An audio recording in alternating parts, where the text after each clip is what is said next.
हाय दोस्तों, कैसे हैं आप। हम उम्मीद करते हैं आप अच्छे होंगे और आपकी तैयारी बहुत ही अच्छी चल रही होगी। दोस्तों आज फिर हाजिर हैं हम लसा और मौसा की टॉपिक लेकर के। और लसा और मौसा लेकिन आज पढ़ेंगे, लेकिन किसका? दशमलव का। बहुत ही गलतियां होती हैं दोस्तों, ये टॉपिक बहुत ही गलतियां करते हैं बच्चे इस टॉपिक पे, तो इसको आप बहुत ध्यान से देखिएगा और बिल्कुल जेन्युइन तरीका समझने की कोशिश करिएगा। यही सही तरीका है, बाकी और तरीके से आप अगर लगाएंगे तो कभी आंसर सही होगा, कभी गलत होगा दोस्तों। इसलिए बिल्कुल ध्यान से हम दशमलव का आपको लसा भी बता रहे हैं और मौसा भी बता रहे हैं। एक क्वेश्चन यहाँ पे हमने लिया है, पहला हमने लसा बताने की कोशिश कर रहा हूँ। 0.36 यहाँ पे दशमलव है, कामा 1.2 कामा 0.144 है दोस्तों। जब भी हम दशमलव का लसा निकालते हैं, ध्यान दीजिएगा, पहला काम क्या करते हैं? दशमलव समान अंक में बदलते हैं। मतलब जो मान दिया गया है इसमें सब में दशमलव समान अंक पे बनाने की कोशिश करते हैं दोस्तों। जैसे इसमें 1 अंक पे है, इसमें भी, इसमें 2 अंक पे, इसमें 1 अंक पे, इसमें 3 है, तो सब में दशमलव कितना अंक पे बनाए? 3 अंक पे। इसके लिए मुझे क्या करना होगा? 3 6 0.36 यहाँ पे 0 लगा लें। यहाँ पर होगा 1.200 लगा लेते हैं, 3 अंक पे हो गया। यहाँ पे 0.144 दोस्तों हो गया। अब जब ऐसा हो जाए तो फिर दशमलव को आप भूल जाए, पूरा नंबर समझें इसको। 360, 1200, 144 दोस्तों। इनका मुझे क्या निकालना है प्यारे? लसा निकालना है। बहुत प्यार से समझने की कोशिश करिए। इसका मुझे क्या निकालना है? लसा निकालना है। हालांकि लसा निकालने का आपके पास बहुत सारे तरीके हैं, लेकिन मैं क्या करता हूँ, बिरादरी में करने की कोशिश करता हूँ। ध्यान दीजिएगा, 36 × 10 इसको लिख सकते हैं, तो 36 को लिखेंगे 9 गुणे क्या? 9 चौक को 36, और 10 को लिखेंगे 2 गुणते क्या? 5। ध्यान दीजिएगा, अगर 2 का गुणा इसमें कर दें तो 9 गुणते 8 गुणते 5, तो यहाँ पे 9 की 3 की बिरादरी है, 2 की बिरादरी और 5 की बिरादरी। इसको ध्यान देंगे। 4 तिहाई 12 तो लिखेंगे, और 100 को क्या लिख सकते हैं दोस्तों? 25 चौक को 100, तो 4 तिहाई 12 का 4 और 25 चौकों में का 4, 4 चौक को 16 लिख सकते हैं, गुणते 25 लिख सकते हैं, गुणते 3, तो ये 4 की 2 की बिरादरी, ये 5 की बिरादरी, ये 3 की। यहाँ पर देखिए 16 9 144 होता है। तो ध्यान दीजिए, अब इन तीनों में देखिए, यहाँ पे, यहाँ पे, यहाँ पे 2 की सबसे बड़ी बिरादरी क्या है? तो 16 है। इसके बाद क्या देखना है? 3 की सबसे बड़ी बिरादरी 9 है, और 5 की तो 25 है। अब गुणा कर लीजिए दोस्तों, यही आपका क्या होगा? एलसीएम आएगा। 16 25 चौक को 100, 16 25 80 दोस्तों हो जाएगा।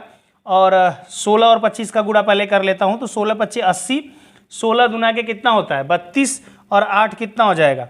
40, और गुणते यहाँ पे 9, तो 9 चौक को 36, यहाँ पे 3600 आपका क्या आ रहा है? लसा। किसका? इसका लसा 3600 आ रहा है प्यारे। ध्यान दीजिएगा, किसका लसा? इसका, जिसको मैंने दशमलव में बदला समान अंक पे और उसके बाद दशमलव हटा दिया। लेकिन लसा किसका निकालना है प्यारे? इसका निकालना है। ध्यान दीजिए, यही 3600 यहाँ पर भी हम लिखेंगे, बट देखेंगे दशमलव सब में कितने अंक पे लगाए थे हम? 3 अंक पे लगाए थे प्यारे। तो 3 अंक पे देखिए, यहाँ समान अंक पे बदले थे, तो दशमलव सब में कितने अंक पे था? 3 अंक पे। तो हमारा आंसर क्या आएगा? 3.6। क्या आंसर आएगा दोस्तों? 3.6। इसका लसा, इसका लसा, ये जो है इसका लसा आपका क्या आ गया प्यारे? 3.6 आएगा। ध्यान देना प्यारे, 3.6। सेम यही बात करने के लिए जाते हैं प्यारे, मौसा निकालते हैं इसका। किसका मौसा निकालना है? 0.36, 1.2 और 0.144। ध्यान दीजिएगा, फिर वही काम मुझे करना है। काम में कोई दिक्कत नहीं, काम वही करना है कि दशमलव समान अंक में बदलना है। तो आप देख पा रहे होंगे, यही 360 आएगा, यही 1200 आएगा, यही 144 आएगा। क्लियर है? फैक्टर भी हम कर दिए, तो यहाँ पे आप देख रहे होंगे 9 गुणे 8 गुणे 5, यहाँ पे 16 गुणे 25 गुणे 3, यहाँ पे 16 9। मौसम में क्या होता है प्यारे? आपको पता है कि मौसम में हम क्या करते हैं कि छोटे वाले नंबर को ले लेते हैं और छोटे वाले से बड़ों वालों में भाग देते हैं। अगर पूरा पूरा कट जाते तो वो मेरा आंसर, नहीं कटते हैं तो फिर उनके फैक्टरों से भाग देते हैं। लेकिन मौसा एक्चुअल में क्या होता है? जो तीनों में कॉमन हो, जो भाग विधि से आप इसको निकाल सकते हैं, कोई दिक्कत नहीं, मौसा निकालना आपको आता है। तो जो तीनों में कॉमन हो दोस्तों, तो हम अगर हम देखें यहाँ तो 8 मुझे तीनों में कॉमन मिल रहा है क्या? 8 इसमें भी मिलेगा, इस 16 में भी 8 है, इस 16 में भी 8 है। तो पहली चीज़ मुझे मौसम में क्या मिल रही है? ऐसे देखा जाए तो मुझे मौसम में क्या मिल रहा है? मौसम में क्या मिल रहा है दोस्तों? 8 मिल जा रहा है टोटल।